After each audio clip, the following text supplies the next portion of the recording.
Errol is a young boy who lives in a fantasy world where everyone has a blessing in the form of a class given to them by their goddess. This class decides what they are going to become when they grow up, and it is revealed to them when they turn 10 years old. Today is Errol's big day since he just turned 10 and is going to be assigned a new class.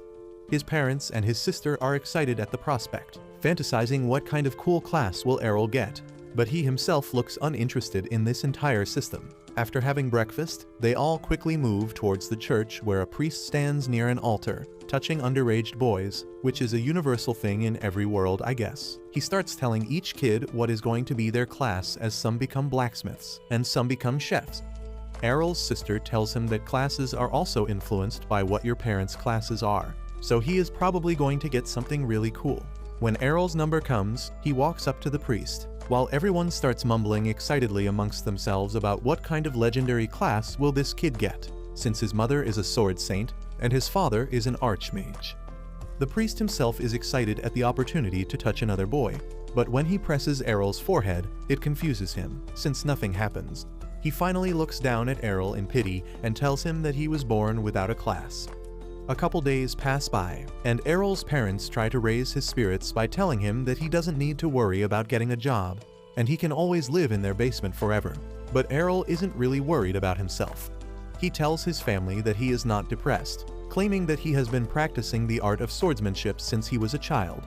He has been honing his skills day in and day out, and of course it would have been much easier for him to advance if he got the swordsman class. But even without it, he can make his way into the world based on the sheer amount of hard training he has done with his overpowered mom. His family is relieved by this, while he walks off to spend some time alone when he overhears a bunch of noise coming from the training ground.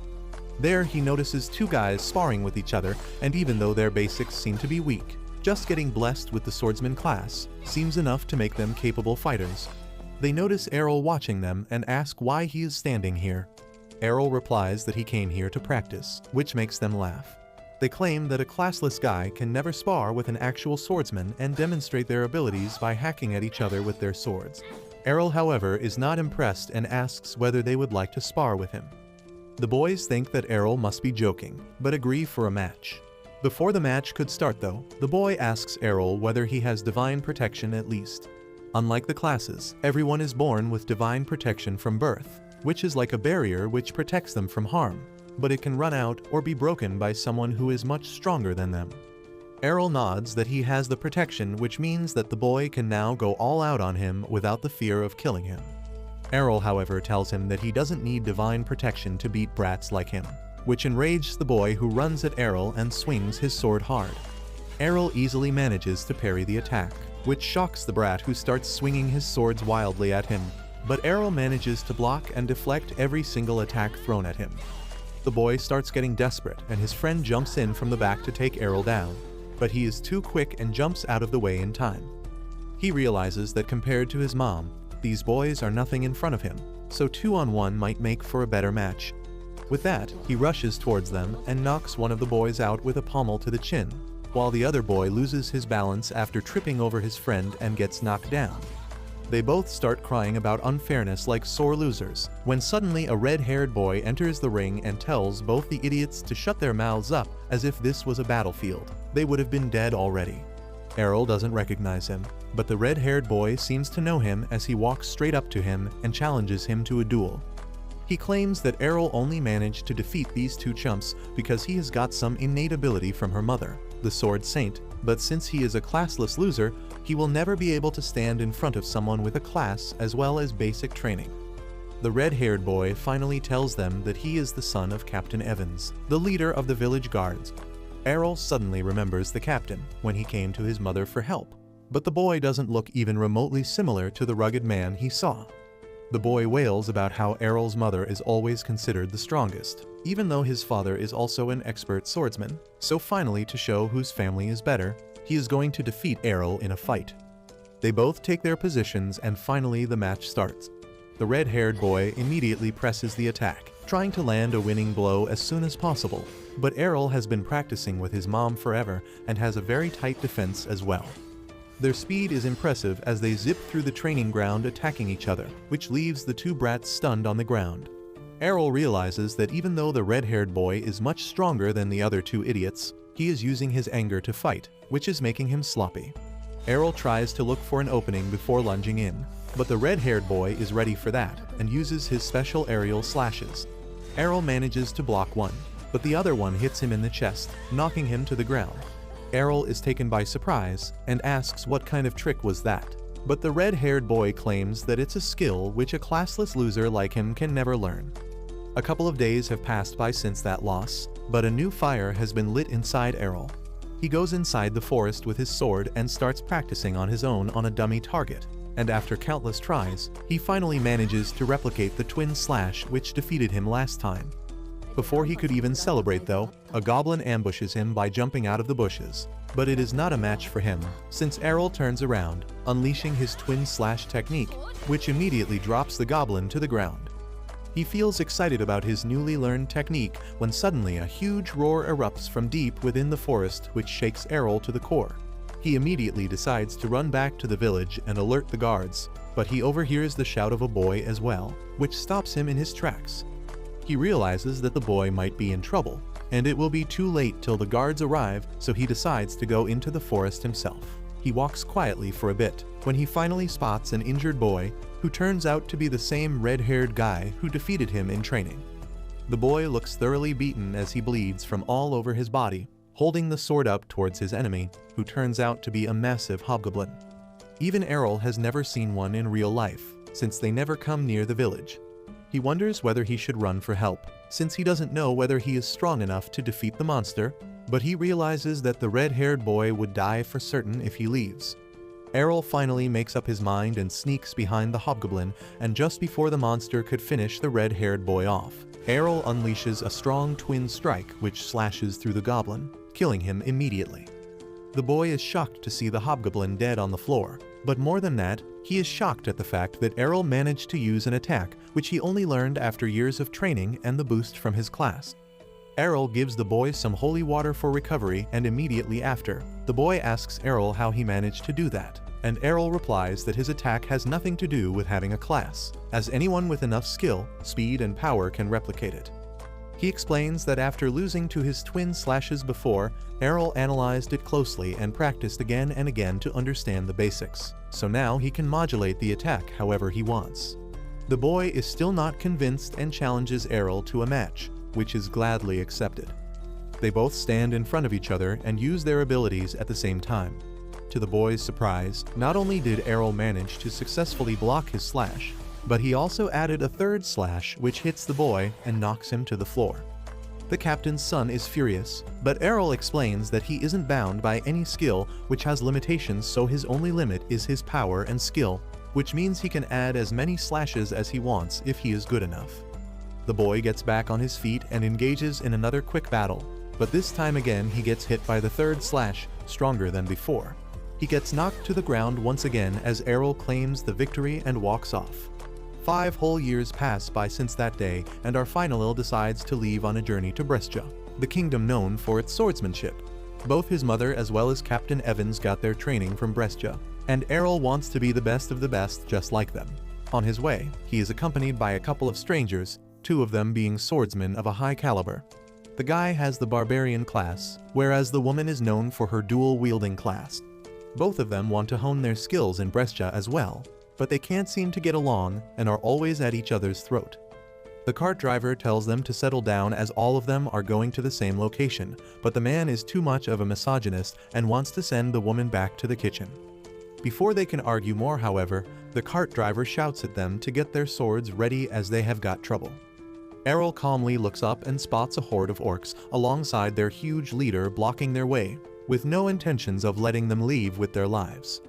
2 of the kids in the cart get scared and ask the barbarian guy to save them, but the barbarian, true to her name, is a total jerk and a coward, who claims that he is not willing to put his life on the line for someone else and jumps from the cart before running away. The woman follows him, claiming that everyone is on their own in this world. The cart driver gets worried, wondering whether he can outrun the horde with his cart and the passengers. But before he could do anything, Errol climbs down the cart without a single word and starts moving towards the monsters. The driver tells him to back off and run for his life, but Errol simply ignores him before dashing towards the first orc and stabbing it in the heart. The driver is shocked by his incredible speed and accuracy, while Errol simply uses instant transmission and keeps disappearing and appearing in front of the orc, taking them down one by one. Unfortunately though, he gets surrounded by a bunch of orcs on all sides, which means that he can't really use his dash skill anymore. But to the driver's surprise, Errol uses a legendary trick known as the Blade Dance, where he spins around like an idiot cutting everyone down all at once. The cart driver doesn't understand how Errol can use that skill, since it is only used by the swordsmen with the Sword Princess class, and they are always women.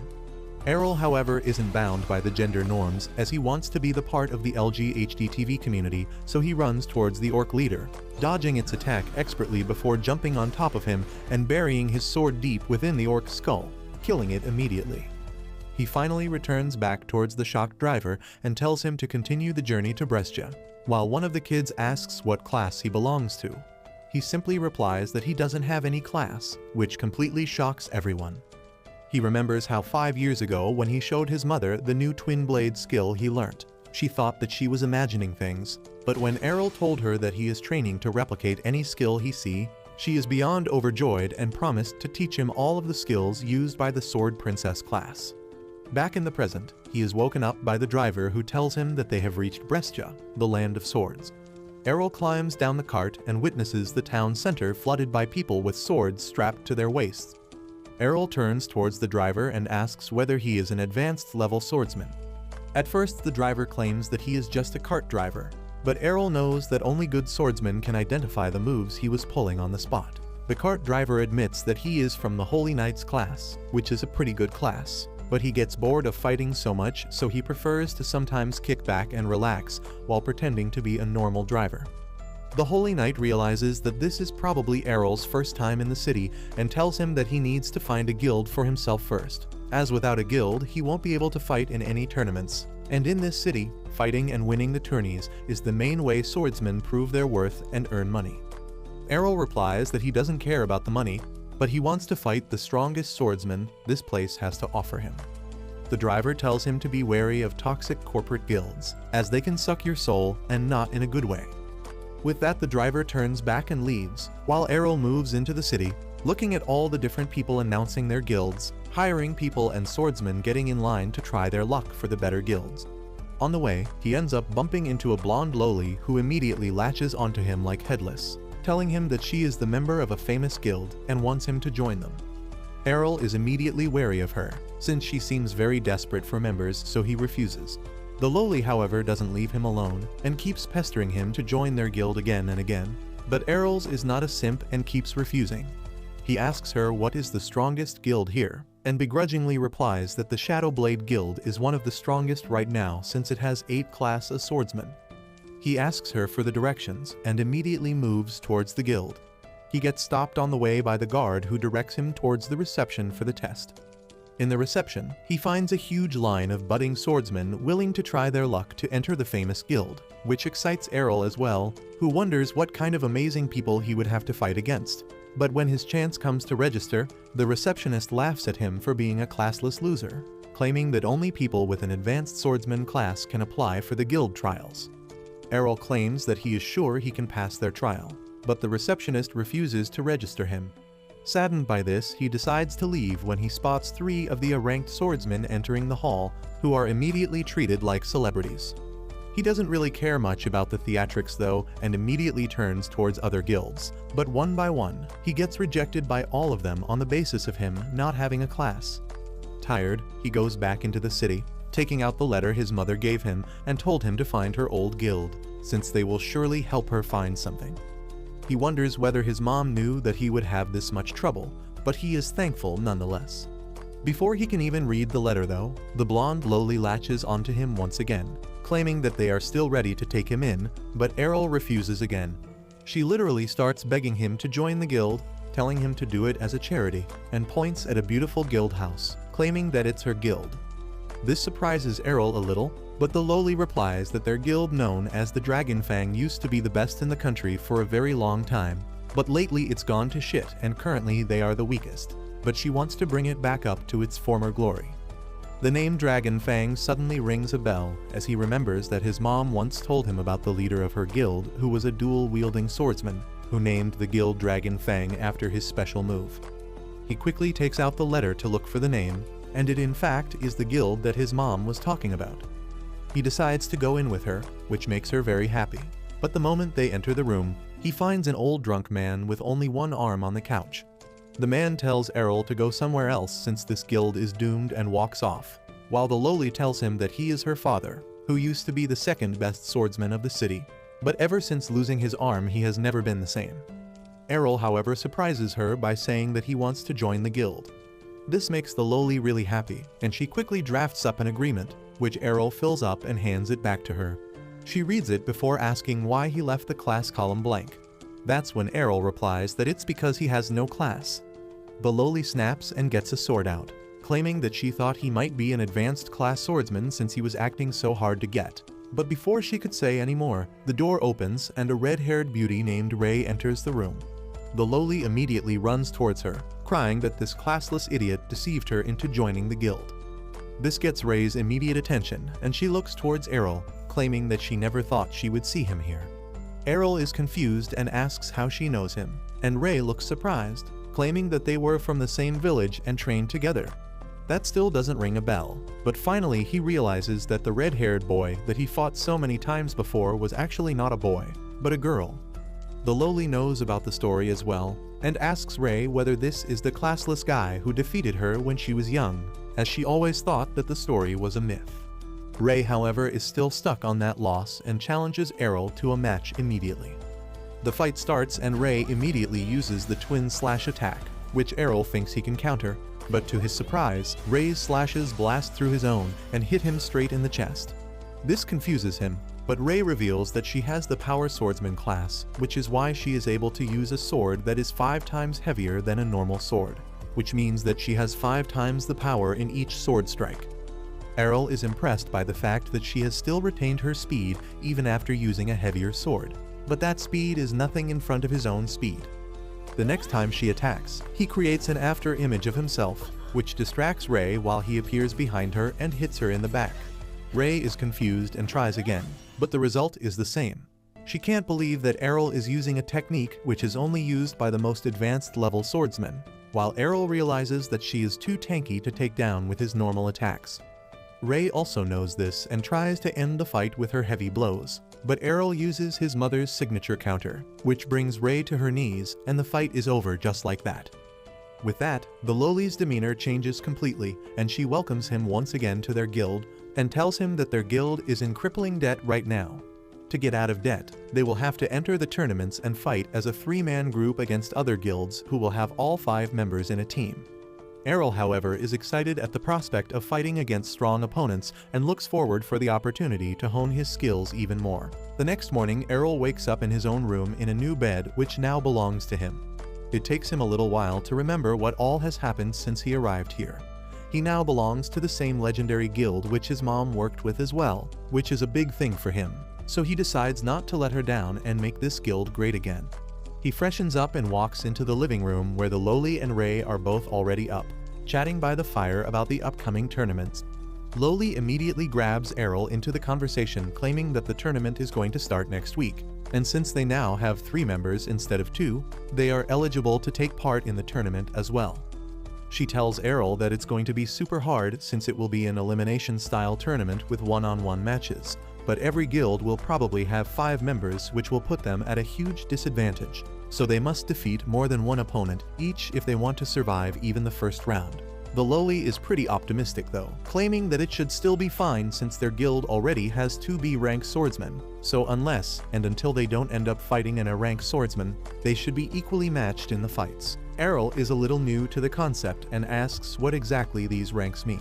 The lowly explains that there are 5 total ranks from A to D, where it is the highest rank achievable, and out of 20 swordsmen in Brescia, only 20 are deemed to be a rank, whereas D rank is the rank of a complete beginner who only knows how to hold a sword. She proudly claims that both her and Ray are B-rank swordsmen themselves, and since Errol managed to defeat Ray in a straight fight, that means he is also a B-ranked swordsman just like them. Considering that they have 3 B-ranked swordsmen, they should have a good chance fighting the starting rounds at least.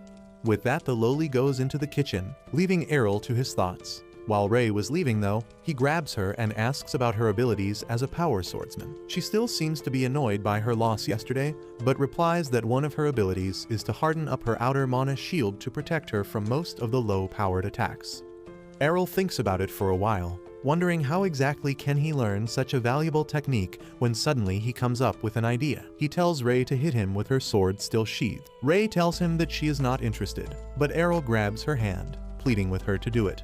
But Ray seems to be getting the wrong idea, thinking that Errol is in some kinky but she is not completely opposed to the idea and tells him that maybe they should start with something more normal. Errol doesn't respect the baddie in front of him, realizing that they are both thinking different things, and clears it up that he wants her to hit him so he can learn how to use the skill to harden up her mana protection shield, which would be the most effective when fighting against multiple attackers, as you are more likely to get hit in such situations. She is shocked by this and asks whether he has gone insane, since skills are only given by the divine grace of the goddess and is something which cannot be learned. But Errol is an atheist now and tells her to shut her trap since he already learned skills like twin blade slice and instant transmission. This shuts Ray up, who gives in and decides to try it out once. They go into the training ground where she hands him her sword, warning that her sword is 5 times heavier than any normal sword, and without the brute strength skill, Errol will never be able to swing it. But Errol once again shuts up the feminist by grabbing her sword, unsheathing it and swinging it with surprising grace and ease. Ray is again left speechless, asking how the hell is he able to do all this while being classless and without any skills. Errol replies that whatever he has learned through dedication and daily practice. He vows to match their talent by pure hard work and effort. This changes Ray's heart, and she apologizes for her comments before taking back the sword and agreeing to the training, but warning him that she won't be holding back. Errol agrees and tries to flirt, but that moment has passed, and the baddie smacks him in the face with her sheathed sword. A little while later, the lowly comes running down to the training ground, breathless and stressed, and tells Errol and Ray that she just found out which guild they are up against, and it's not good news. She tells them that the group they are up against is none other than the members of the top guild Black Blade, which has over 8 ranked swordsmen, led by their leader Gio, who is known to be as vicious as a viper. But the lowly has no plans of backing down either, and with a fiery speech tells them that they will do their best to defeat their candidates. She then looks down at Errol, who is down on the ground after being battered by Ray during the training session. The lowly asks whether Errol is dead, but Ray replies that they are just doing some special training. But the lowly thinks that Ray is just venting out her stress on the newbie. Errol finally gets up, claiming that he is hungry after getting beaten up so much and wants some grub. A week flies by during the training, and finally the day of the competition arrives. People from all over the country gather at the Coliseum, discussing the match, while Errol is completely blown by how huge the venue actually is. The lowly overhears people claiming that the dragon fangs crashed and burned, which flares her temper. But Ray manages to stop her. Errol realizes that people also gamble here, putting money on which teams are going to win, and the lowly tells him that currently the odds in their fight are 20-1. Errol claims that it's pretty impressive, but lowly shouts at him to shut up since it means no one in the entire city believes that they can win against the Black Blade Guild.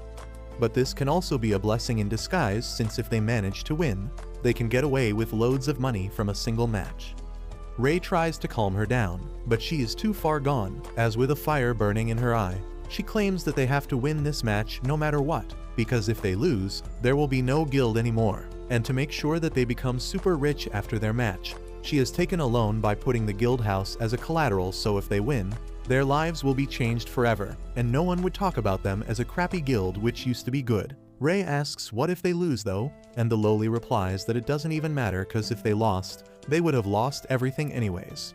Suddenly, she gets called out by a guy who turns out to be none other than Gio, the leader of the Black Blade Guild, who starts belittling the lowly, and explains that it was him who pulled a few strings to make it so the very first match is between their guilds. It's going to be an easy fight for them, which they are bound to win, and alongside that they can completely diminish the last embers of the guild, which used to be the best once upon a time. He tells her not to worry though, as if she manages to win, that would mean that she has the best guild. But that would only happen if she manages to defeat their ranked swordsman. But with a classless loser in their team, it doesn't look likely. With that, he laughs at his own ingenuity and bids them good luck before walking off. Soon they enter the arena where Errol realizes that Gio himself doesn't seem to be fighting and wonders whether that increases their chances of winning. But Ray tells him that their entire team is ranked, so it doesn't matter. Plus, their current lineup seems to be more aggressive than usual. Finally, the time for battle arrives, and the announcer introduces the contestants. From the side of Black Blades, a green-haired boy with the Fencer class is sent forward, who haughtily declares that he will defeat the entire opposing team. While the commentator gets surprised when he sees that from the side of Dragon Fangs, Errol the classless swordsman is going to fight. The Fencer boy seems disinterested since it wouldn't matter how quickly he defeats a classless idiot, but decides to do it anyways since then he can match up against the girls. The match starts, and within seconds, the Fencer bloke dashes and stabs Errol through the chest, surprising everyone with his speed. But while Loli gets worried about Errol, Ray tells her to look carefully, as it turns out that it was simply Errol's shadow. The Fencer seems surprised, but it doesn't faze him, and he turns around and lunges again, only to find another after image. He realizes that this is not going to be over as quick as he would have hoped as he gets surrounded by images of Errol, but it doesn't matter to him as he plans to use his speed to stab them all. The after images all attack at once, and the Fencer slashes through them all, only to get stabbed by the real Errol, who managed to produce 3 after images, which is supposed to be really difficult. The Fencer falls to the ground, and the match is over just like that. Errol claims that his mother used to practice with him while using 5 images at once, and that was her going easy. The commentator is shocked as the public erupts with cheers for the classless candidate. He realizes that even though he tried the exact same technique as the Fencer boy, his wasn't as refined, which means he would have to work upon it even more. The next match Errol faces is against a dual wielder who pushes on the attack with a constant barrage of sword strikes. But Errol manages to block them all before using the twin slash attack to take his opponent down. With 2 down, the next opponent he faces turns out to be a reverse grip dagger wielder, who is more careful in his step and uses a bunch of martial arts techniques alongside his blade. But that was of no use, since Errol is too fast for him and confuses him with the after images before striking him down from behind. Ray and Loli are both shocked by the fact that this man just defeated 3 ranked swordsmen without breaking a sweat in record time, which actually fills the Loli with hopes of actually winning the match. The next match turns out to be a little more difficult since he is matched up against a shield swordsman who are known to be tough, and since Errol can't land any critical hits, he is forced to dance around and slowly wear down his protection bit by bit. His opponent screams at him that he can't possibly be a classless person, but Errol replies that whatever he has achieved it's through sheer hard work and nothing else. The brute tells him that hard work won't take him very far when up against talent, as he rushes forward with his shield bash skill. But Errol manages to use one of his mother's signature technique of foresight as he predicts his enemy's movements and manages to kick the shield down. With that, he uses the technique he learned from his last opponent, the martial arts guy, and kicks the brute in the stomach.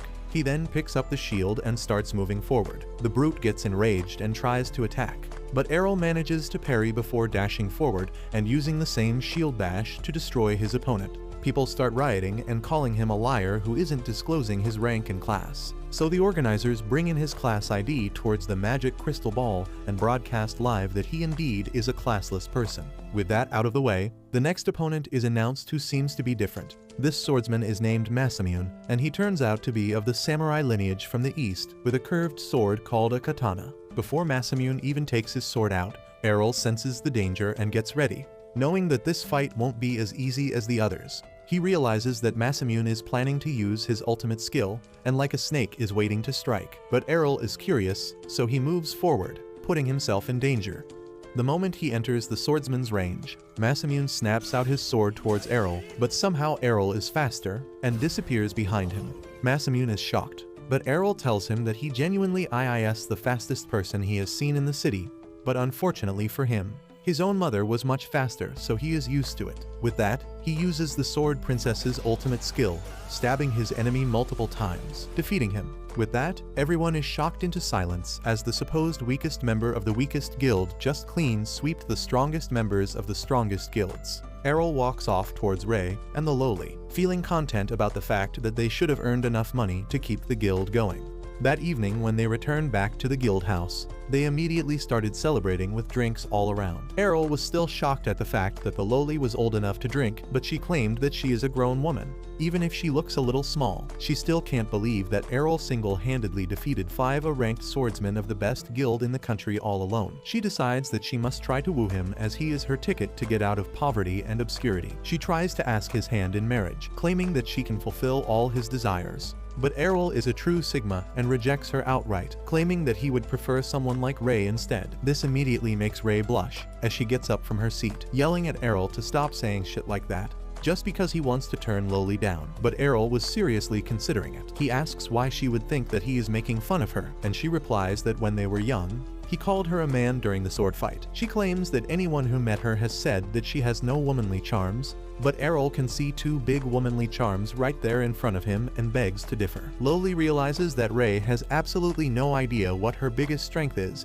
and how exactly she could use it, so she doesn't really need to worry about her. With that, she starts rubbing Errol's legs, claiming that he must be tired from all the fighting during the day, and tells him to meet her in the bedroom. Ray immediately gets embarrassed, telling Loli to stop saying weird things, but the Loli smiles slyly, claiming that she is just going to give him a well-deserved massage after a tiring day. To her surprise though, Errol replies that he would rather have a massage from Ray. His idea of a massage was getting pummeled to a pulp by Ray in the training ground as he tries to master the reinforcement magic that Ray uses so effortlessly thanks to her class and skills. Loli watches from the balcony, wondering whether Errol has any idea what a massage actually is. The constant ruckus ends up waking Loli's father, who comes down to the training ground, completely hungover, complaining about the noise, claiming that they don't need to let out the frustration of losing the tournament even before it began in the middle of the night. Loli, however, tells him that they in fact won their match, which was against the current best guild. This grabs his attention, but he thinks that the Black Blade must have sent their rank B or C newbies as cannon fodder. But Loli surprises him even more by saying that all their opponents were a tier,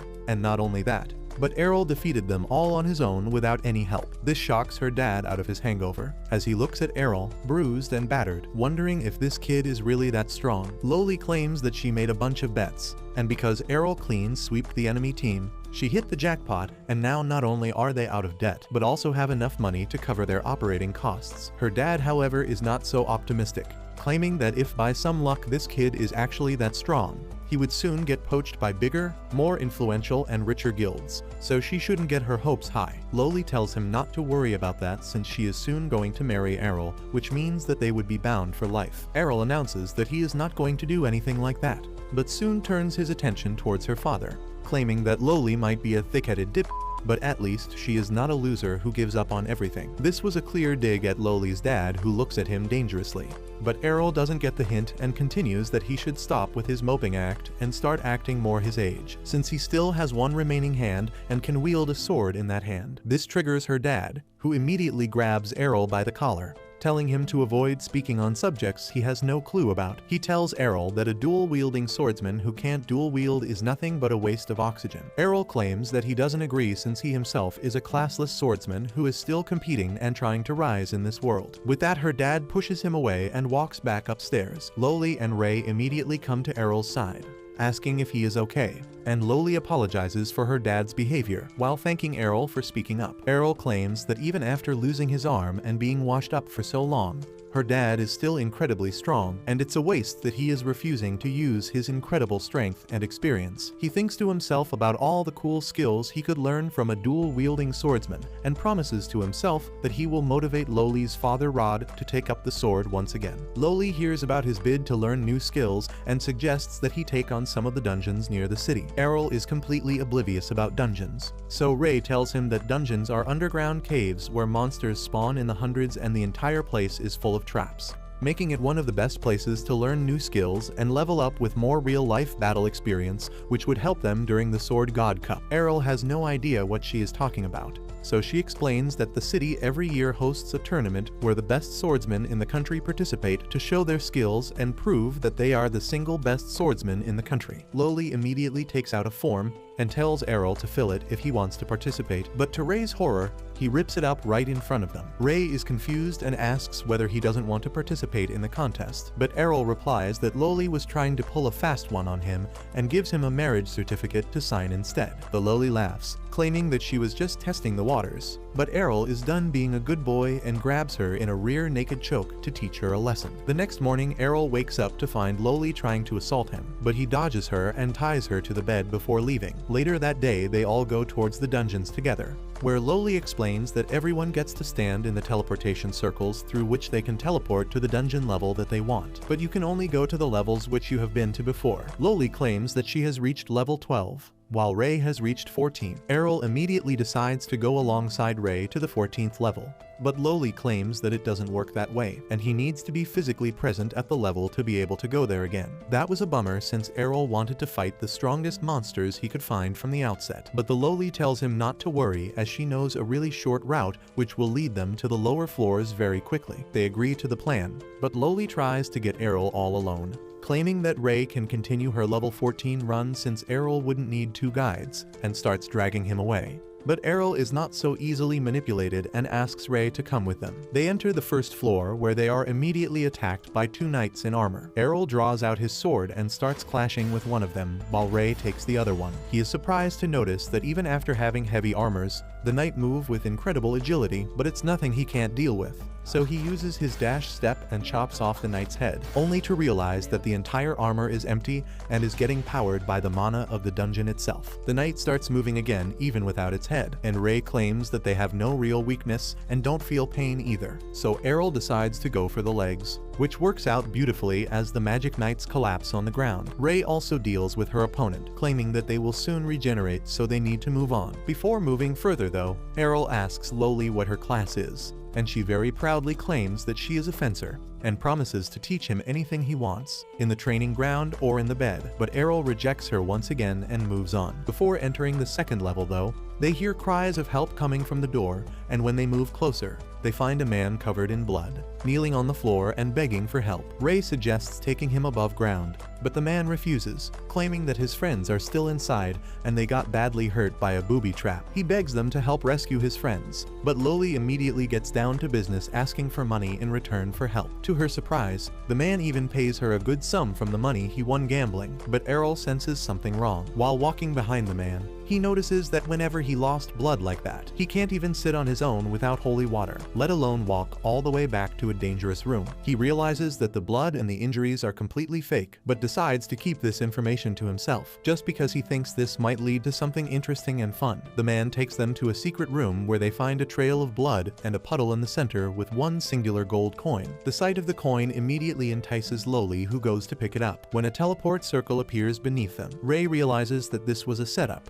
while the man grins at them, claiming that he got paid well to just do such an easy job. But to his surprise, the magic circle teleported him alongside the others. They all emerge on a floor which even Ray has not seen, meaning that it's even lower than the 14th floor, but no signs of strong enemies yet. The guy who pretended to be hurt was shaking from fear, as he stammered that this is supposed to be the lowest floor on the dungeon where the advanced sword god can be found. Suddenly, a knight with rainbow enchanted armor appears in front of them, but Loli refuses to believe the story of the sword god class, which everyone thought was just a myth. Errol, however, realizes the trouble that they are in and immediately pushes Loli down as the sword god sends an aerial slash so strong that it breaks the dungeon walls. Without wasting any time, the sword god attacks Errol, who barely manages to get his sword up in time, blocking the attack even though he gets shoved into the wall. He realizes that he survived that just because of the reinforcement magic training he got from Ray. He tries slashing back at his opponent, but the knight is extremely quick and uses all of the advanced moves to dash back.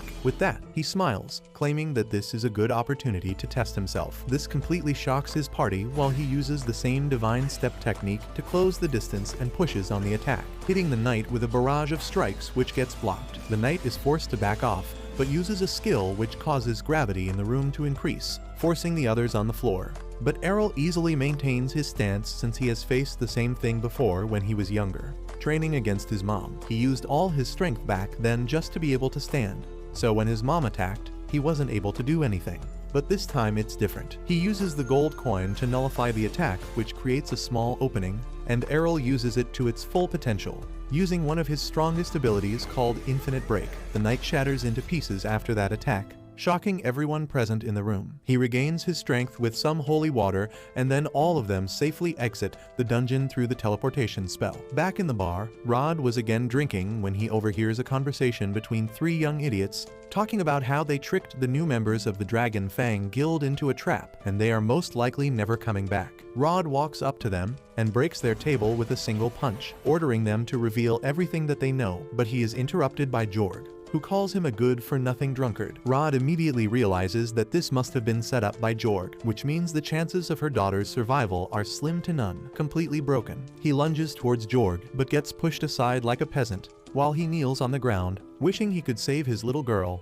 But a sudden voice from the door catches his attention, and he turns around to see Loli. Alongside Errol and Ray enter the tavern, talking about how hungry they are. Loli notices her dad and the ugly Jorg, but gets surprised when Rod hugs her tightly, thanking God for making sure her daughter was safe. Ray calls Jorg out, claiming that they got all the information out of his crony, who confessed that it was all Jorg's plan, but just like any politician, he straight up refuses to admit it, claiming that everyone is responsible for their own safety in the dungeons, and Errol thinks that it is a valid point. Rod tells Jorg that he won't get away with this, but Jorg simply calls him a drunkard, washed-up piece of trash and moves out of the room, while Errol wonders what new tricks he will have to deal with now. A couple days pass by, and now Loli gets a scroll which has all the preliminary brackets for the tournament. To her horror, she turns out to be in the same bracket as Errol, which immediately crushes her spirits, as it means that she has absolutely zero chances of winning the prelims and actually representing her guild in the main tournament. Errol is a little confused about the concept of prelims, so Ray tells him that since the Sword God tournament inspires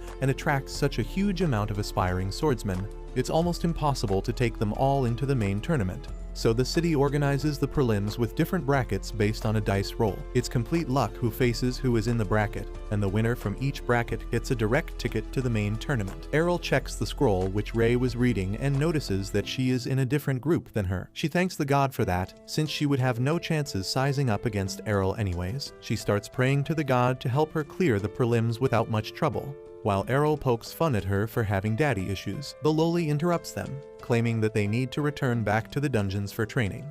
But Errol is too bored of the dungeons at this point and wants to dip. Loli, however, tries to act cute, telling him that she needs a strong man to defend her in case things go south. May realizes how pathetic Loli is and plans to teach her a thing or two about being independent. But before they could leave, Rod appears in the room, acting a little too dramatic as he grabs his daughter, telling her to be extra safe as they never know when Jorg will decide to strike again. Loli could see the fear in her dad's eyes, so she solemnly agreed to play it safe before walking out. Rod turns around and finds Errol silently judging him, but Rod claims that he still has time to pull his act together and be more of a protective dad to her daughter. Errol, however, simply smiles, claiming that it's never too late to be a nice person, and leaves. A couple weeks pass by, and finally the day of the prelims arrives. The matches start while the audiences cheer from the ramparts as the fighters clash against each other in a flurry of sparks and sword strikes. Slowly but surely the group starts to thin out as people get eliminated, and even Loli loses her match before even coming across Errol. She broods in the corner, sad about the results since she at least hoped to reach the finals this time around. But Errol doesn't care about his feelings, claiming that she was worried for no reason about not winning the prelims because they were in the same bracket, since she would have lost anyways. That leaves Loli even sadder than before, but she pulls herself together and tells him to keep his guard up even if he is really strong, since the other finalist of their group has some special tricks up her sleeve. Errol, however, doesn't seem to be too bothered, and replies that he has already seen almost all the tricks from his fights inside the dungeons, so he doubts this opponent would surprise him. The Loli, however, isn't so sure as she replies that this red-haired swordsman is actually a magic swordsman, who can use their magic spells to reinforce their swords with mana and extra power. This was an interesting, as Errol wouldn't have expected the city to allow the use of magic in a tournament based on being the best swordsman. Loli replies that it doesn't matter what your class is, you only need to be part of a guild in order to enter the tournament. With that, the announcer calls for Errol and Loli bids him luck. He walks up the arena and comes face to face with the red-haired girl, who straight up tells him that she is a magic swordsman and it is an accepted class. So she doesn't want to hear him and moan about how the fight was unfair because of her magic. Errol straight up tells her that he doesn't mind and the best fighter would win the match. With that, the announcer starts the match, and immediately the red-haired girl starts throwing fireballs at him. Errol pulls pulls a matrix and dodges the attacks one by one while deflecting and slashing through the rest. The magic swords girl, however, seems to have an endless pool of mana as she continues her barrage. But Errol dodges and weaves through the attacks to get up close and personal. He immediately tries to strike her down, but the girl manages to block him while using another fireball to force him back. Errol starts getting a feel of her skills and comments that it must be pretty convenient to be able to switch from close range to long range attacks at will. She boasts about how she is gifted, and a classless loser like him could never defeat her. But Errol replies that she isn't a master of any of those two disciplines, even if she knows the basics of both. This really pisses her off, and she promises to make him eat his words as she uses her magic to imbue the fire into her blade, making it a flaming sword, claiming that only a true magic swordsman class person can wield something like this. With that, she swings her sword, causing the flame to chase after Errol, who calmly sidesteps and slashes against it. But even he is having trouble making sense of where the next attack is going to come because of her erratic movements. He acknowledges her talent, claiming that she must have practiced a good bit. But soon he stands in one place and absolutely schools her on what actual mastery looks like as he starts deflecting the flame attacks without even moving an inch from his position. He claims that even if her basic swordsmanship was better than the lowly, she could have been so much more effective and troublesome. But at this level, she is barely better than NPCs. This utterly embarrasses the girl, and as she loses her cool, Errol uses that opportunity to send a twin slash her way, which utterly extinguishes her flame, shocking her. Before she could even make sense of what just happened, he uses his blink step to appear behind her and smacks her in the head with his pommel, knocking her out. The crowd erupts with cheers as the judges announce Errol as the winner of the fourth block. But all he was thinking is how to master and apply the skills that he just saw this girl use. A few days pass by after that, and finally the day of the final tournament arrives. Loli goes back to the guild house to wake up her father as she insists him to watch the tournament with her, so they can cheer on both Errol and Ray, who both won their blocks and are in the main tournament. Her father doesn't even open his eyes and tells her to go by herself, as he doesn't really care about it. Loli tries to ragebait him, asking whether he is scared he will see Jorg there. Rod immediately gets triggered, telling her that he isn't scared of Jorg. But soon he comes back to his senses, and in a moment of vulnerability, he tells his daughter that he tried picking up his sword yesterday, and he realized that he is so rusty at this point that he might not even win the Sword God tournament. This pisses the crap out of Loli, who couldn't even qualify the prelims, let alone dream about winning Sword God tournament while calling herself rusty. She tells him that he should think about how he can still match the fighters in the finals for the tournaments, while other swordsmen who train their entire lives can't even qualify the first match. Finally, Rod agrees to go, and on the way to the stadium, he thinks about how he trained Ray when he used to have both arms instead of being a one-armed mess. He thought about those moments warmly and wondered how Ray would perform since she is his oldest student at this point and he is really connected to her. Back in the tournament, Ray seems to be losing her nerves as she shakes her legs anxiously, looking at the ground. She gets jump scared by Errol, who asks whether she is scared that they might meet one another in the very first match. This seems to make her forget about her fears as she tries to hit him. But Errol grabs her punch just as the judges announce that the first match is going to be Jorg, the defending champion, against Errol, the classless Phenom who is surprising everyone with his lossless run till now. He gets up to leave, but Ray grabs his hand, bidding him good luck. With that, Errol moves into the arena where Loli calls out to him, telling him to kick Jorg's ass and tear it into 64 pieces. But the moment Errol spots Jorg walking out into the arena, he immediately realizes that something is wrong. Jorg's eyes have turned purple, he has grown fangs and a horn, looking like he just sold his soul to the demon. Errol's spidey senses starts tingling as he realizes that this guy could be dangerous. But Rod immediately realizes what's happening. He notices the sword Jorg is holding and warns Errol to back off, as he is holding a sword with a very powerful demon trapped inside it. Jorg's voice seems different as he speaks up, claiming that he didn't think anyone would recognize him. Loli is confused since Jorg should know who Rod is, but Rod replies that the demon itself seems to have possessed Jorg at this point, which means that Jorg is not in control of anything. Rold claims that the sword is supposed to be the original sword used by the sword god who defeated the Demon King. But before dying, the demon cursed the sword, because of which it was supposed to be locked away in the royal repository. The demon smiles, claiming that he was sealed away for hundreds of years, but he stayed patient as he knew that one day someone would come to free him and claims the power for themselves, and that's exactly what happened with Jorg. He announces to everyone in the stadium that he is the demon named Gelda, the destroyer of mankind. This brings even Ray outside, who claims that she always thought that Gelda was just a myth, a legend to scare children, the demon who became powerful enough to destroy the entire planet itself. Chaos and fear ensues as the commoners recognize his name and start running away from the stadium, causing a stampede. Gelda, however, enjoys the sound of humans screaming for their life and isn't going to let them run away so easily, so he creates a magic circle beneath him, covering the entire stadium into a dome of magical energy, capturing and locking the people inside. He laughs at the horror he is causing, claiming that the screams of humans is like music to his ears, and he is going to enjoy that while slaughtering them all. To his surprise, Errol doesn't move from his position, and in fact has his sword drawn out. Gelda tells him to run for his life, but Errol claims that he is confident that he could beat him, since he has been beaten before once, which means that he is not invincible. The demon laughs, claiming that the last time he was defeated by a sword god, and as per Jorg's memory, there is no sword god alive at this point of time. Errol retorts back that there is still a sword god alive, which is his own mother, and that he can still defeat him without being a sword god. The monster can't help but laugh, but soon his laughter stops as Errol dashes in for an attack, forcing the demon to back off before counterattacking. Errol dances away from the attacks, while the demon stands there shocked, realizing that this boy just used the divine step technique which only the sword gods use. Errol, however, doesn't stop and keeps using that technique, attacking the demon from multiple positions, but the demon simply smiles, claiming that Errol forgot that he is in the body of a sword emperor, which means that Errol's attacks aren't causing him much damage. With that, the demon jumps up and hits Errol on the shoulder,